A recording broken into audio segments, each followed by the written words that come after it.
Okay, I guess the biggest current news is Celebrate Anderson, which is coming up. Features Kool the Gang this year. They've already had more than 9,000 requests for tickets, which is a record and verifies the decision to have something other than country music. Remind people what to expect from Labor Day weekend, and it's the county's annual gift to the community.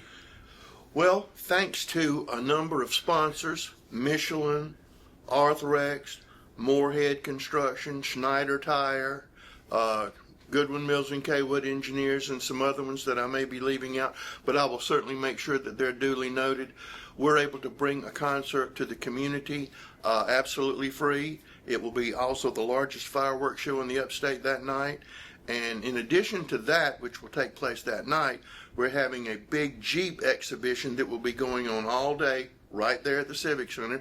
And equally as wonderful will be the hot air affair put on by the Anderson Cancer Association, which will be on the balloon launch field.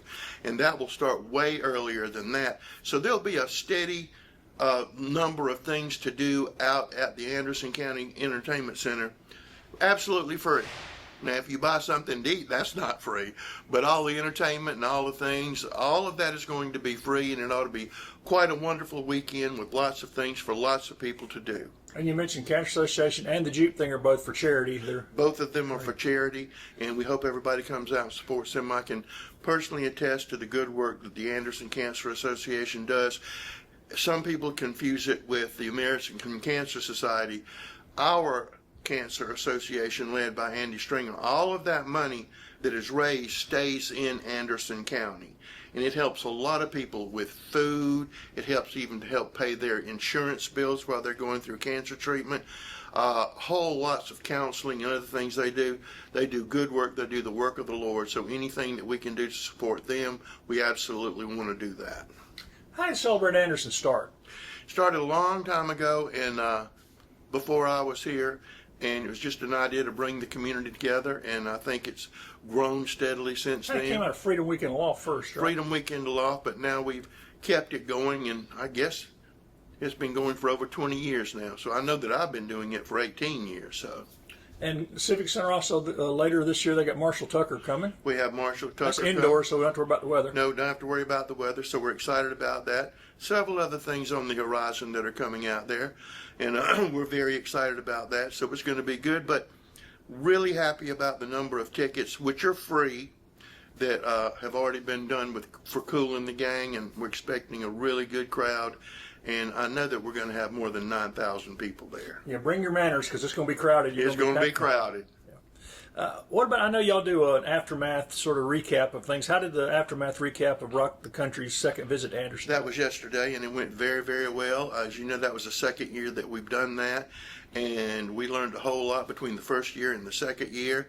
And we'll be even smarter or more knowledgeable on the third year. I can already tell you that from the returns, as you know, we lease the space to Rock the Country, and they pay for all of the personnel who work there, the police, all of that they pay for. So I can already tell you the county is beginning to see a small profit on that. We don't know the final number yet because we still are sorting that out, but we're going to make a little bit of money off of that, but we've got to be able to bring a whole lot of fun and a whole lot of entertainment to a lot of people that last Saturday night in the general areas, in the concert, all around there. There were 40,000 people wandering around that place. That's a whole lot of people. Yeah, that's the biggest. And I've had people ask me, they also come back and reseed the grass and everything where they tear Absolutely. You can go out there right now and you can see that the grass is fine. Everything that they tear up, mess up, or don't do right, they pay to have it replaced. Also, since last time we met, council officially approved the referendum for the 1% sales tax on roads. A lot of citizens who spoke during public comments seem to still have a good bit of information on it. Explain again what it is and what it will do and what will and won't be taxed.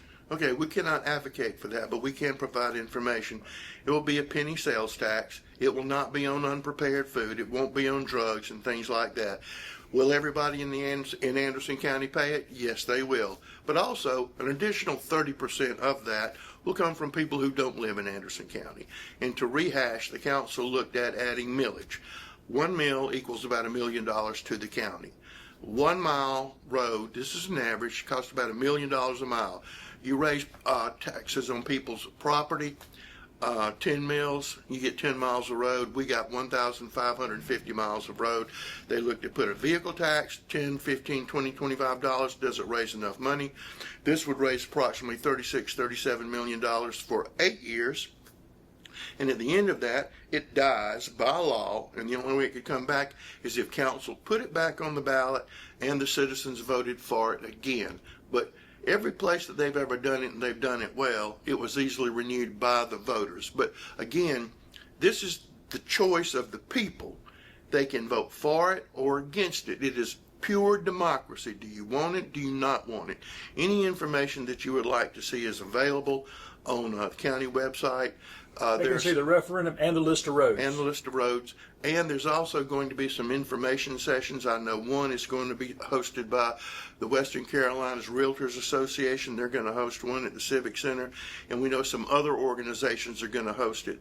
And there will be people there who can answer any questions. And what we're looking to do, working with them, because they would like to do this, is maybe like start it at 3 o'clock in the afternoon and run it until everybody leaves till at least 8 o'clock. So no matter when you work, you would have a chance to get by it. It wouldn't be a formal presentation. There would be knowledgeable people you could ask questions to.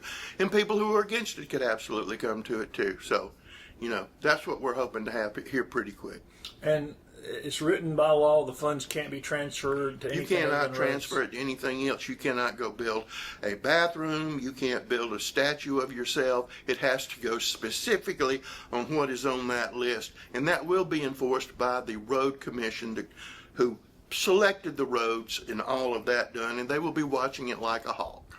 And if it generates the 350 plus million over that time, 120 million of that is supposed to come from visitors out. Correct. Stopping Correct. off the interstate, going football games. Interstate 85, Clemson football games, AU football games, fishing tournaments, sports, all of that. Those people come here.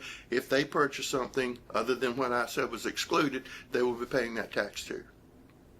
Another issue that seems to kind of ebb and flow, and it has come up at council again, is people's understanding of fee in lieu of tax incentives for economic development. Why is that still a key tool for recruiting industry, and what has been the result of using it in Anderson County? Well, all of the industry that you see here, all of the new industry, and a lot of the existing industry has availed themselves of that. What it does, and this has been said 10,000 times before, the Constitution, when it was written in South Carolina, was for the protection of farmers to make sure that they had a large supply of labor. We're talking 1890s, okay? They didn't want industry in here, a ready supply of people to work on the farm. So that's why it was implemented, to keep industry out. Then the South Carolina General Assembly said, hey, we're not playing equally with the other states in this country. I mean, the president of Michelin at that time, Pete Selleck, said we had the highest corporate income tax in the country. So all they did was give the counties the ability to be competitive with other states. That's all it is, and he buys it down. You get money. Most of the times that Anderson County has used it, we've taken agricultural land that was paying $5 an acre, being loose there, and turn it into something that provides thousands, if not millions of dollars of income for the county. And we receive a lot of money on those deals. Those deals are not forever. And then people say, well, we don't know that this is being done correctly. Well, we don't audit fee deals. That is done by the state. And if the state finds anything wrong, they bring it to your attention and you will fix it. Usually we don't have anything that needs fixing, but they are audited, so there is a step above the county on how that works. And surrounding states, especially Georgia, if we didn't do that, we couldn't be competitive, right? Absolutely, absolutely. And the whole goal of council is to provide jobs, good jobs, for people here in Anderson County. Last month when we were talking, you mentioned you expected 6 economic development announcements for the end of the year. I think 1 has been announced. Are the others still on track? Everything seems to be on track right now in various parts of the county, and we're still working towards that goal. Things can fall apart at any point in time, but I still feel good that we will keep that. I mean, you look at the news around, like you take Georgetown when they closed the steel mill, and now recently they've closed the paper mill. In Savannah, they just lost 550 jobs. Just because you have a number of good jobs right now doesn't mean somebody may not fold up tomorrow. So it's not like we've reached this plateau, so we're good, we don't need anybody else. This is capitalism. You are not guaranteed that you're going to be around, make a profit, be in business for a long time. So it's important for people who were born, raised, or have moved here to Anderson County to have a chance to get a good job. And working with Tri-County Tech, Anderson University, and Clemson, those opportunities are here. Now you don't have to leave. You do not have to leave to have a rewarding career doing something that means something. As the county population really seems to continue to blossom, there's still a lot of people looking for work. There are always people looking for work. People who were born and raised here are always looking for work. But we have so many training opportunities and things like that that we can, if you have no skills, they will give you skills. A lot of these companies will hire you and train you all the way up. I mean, the fellow who was over Bosch International, or at least Bosch America, he started at Bosch plant in Anderson. There are opportunities to grow. There are opportunities to raise a family. And the whole thing, people say, well, when you do that fee deal, what you're doing is you're giving them a discount. Well, if you don't give them that fee deal, they're across the river in Georgia and you ain't got nothing, okay? And it was never the goal of county council to tax people to death. The whole thing was to provide income for people to be able to raise their family, buy a house, and live a nice, happy life, not for the county to get fat and rich off the taxes. And there hasn't been a tax increase in 17 years. And there's a little bit of irony in the fact that a lot of people who oppose fee in lieu of are against taxes and for all the way around, so they don't want their businesses taxed, but if you try to give it to another. Is there any update on the proposed 1,350 megawatt energy plant near Star? I think they're still going through the public hearing process, public notice process. That's where that is at this time. That's a lot of hoops that have to be done to protect the general public to make sure that everything's fine. Now, we mentioned this, but how will that benefit Anderson County having that big plant? Well, one of the biggest things in the world right now, in the old days, and I hate to repeat myself a lot, but in the old days, people would look at three things. A, do you have enough people to work? Do they have the skills to work? Do you have water? And do you have sewer? Right now, one of the number one things that companies look for, do you have electricity? Is that electricity steady? One of the things, Santee Cooper is also expanding. The Santee Cooper plant, which is a cogeneration plant also, puts Anderson County in a really good place, a really good spot to have adequate electricity for the future. And I think that's very important. Because you look at a list, I know there are places in other places, when that electric grid starts flickering, their plant stops. They're out of work. They have to shut down, and people are actually leaving places that don't have electricity to move to places that do. Now, all of these new generation plants, is all of that electricity going to stay in Anderson County? No. But I bet you $1 they're going to make sure there's enough to run where they are. So that, like I said, it benefits the citizens as well as any industry that wants to come in here. Yes. Some have also expressed concern about location of new business, and that leads to the issue of countywide zoning. We've never had it, but momentum seems to be picking up in communities filing for it. Am I right that there's the most requests going on now the county's ever seen for zoning? 3 at one time is pretty large, and those are in the southern part of the county. They had the necessary petitions to put it on the ballot. Meetings have been held. More meetings are going to be held, and there may be the possibility of more joining that.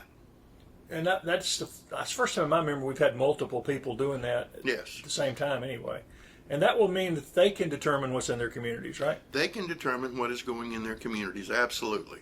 But without that, they can... Then they fall under land use regulations, Right. which don't say where you can put something. It says if you do put something here, you must do X, Y, and Z. Right.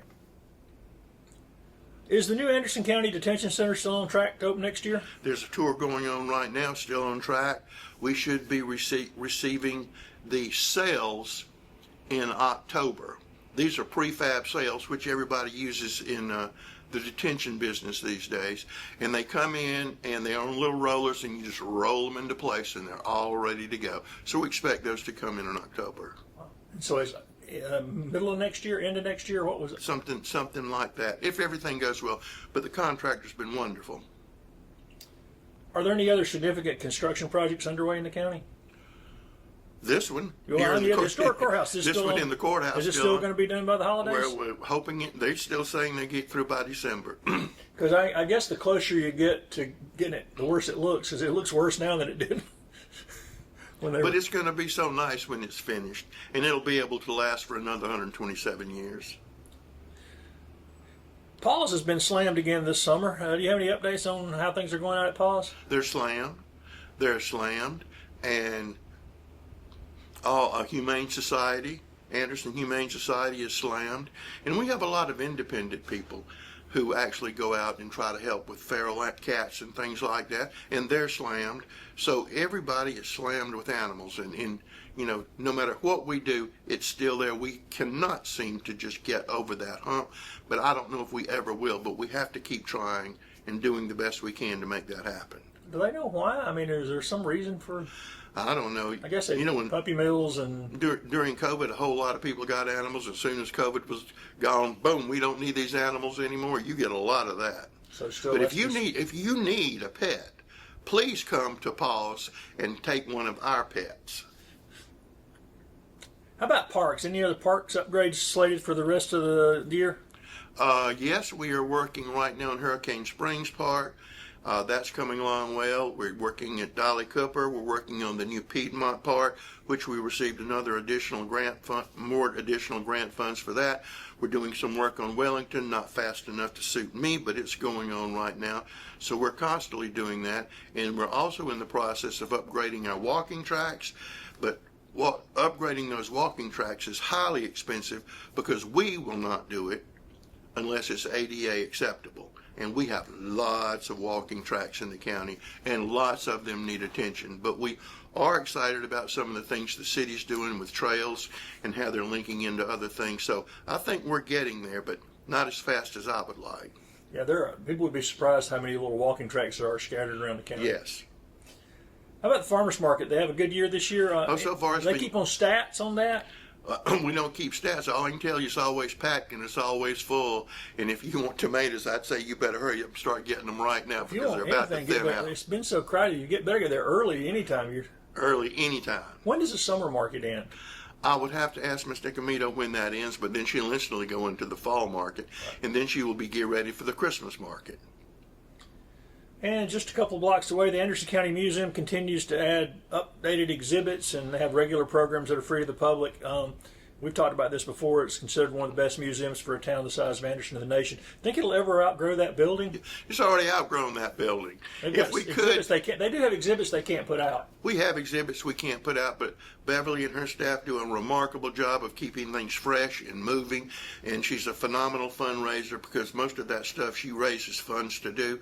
Yes, could it be 2 stories? Yes, it could easily be that, and she would fill it up in a heartbeat. Well, it's the old library. Is there anything on paper about looking way down the road to a bigger museum somewhere? We would love to do that, but again, always trying to watch tax dollars to do what we can, and we're big believers in finding every stray dollar that somebody has that we can get that won't put a burden on our taxpayers. And refurbishing a building, people ask about, like they're talking about the courthouse, is so much cheaper than restarting over. I mean, they talk about if you try to build a building like this now. Oh, you couldn't do it. Yeah. I mean, you could do it, but you better have about $100 million to do it. And this is going to be about $8 million. This is where we are. And I think it's coming in a little under budget, right? Yeah, right now it looks like it's coming in under budget, thank goodness. Well, finally, it's from where we sit, it's 91 days until the Anderson County Christmas tree will have its unofficial lighting, so folks can enjoy it Thanksgiving week. Do you have an estimate on the height of the tree this year? It'll be just a little bit taller. A little bit taller. Can you give me a measurement? No, I can't do that right at this point. How about the county's events or decorations? Anything new planned this year for Christmas? No, just more of the same, more intense, add more stuff. Because, I mean, it is wonderful. And we just want to keep that going. And so maybe doing some little things, adding some things out at the Civic Center and things like that. But county team does a great job decorating for Christmas. They enjoy it, and everybody enjoys it, and we're looking forward to it. And having a permanent place for the tree over there has been perfect.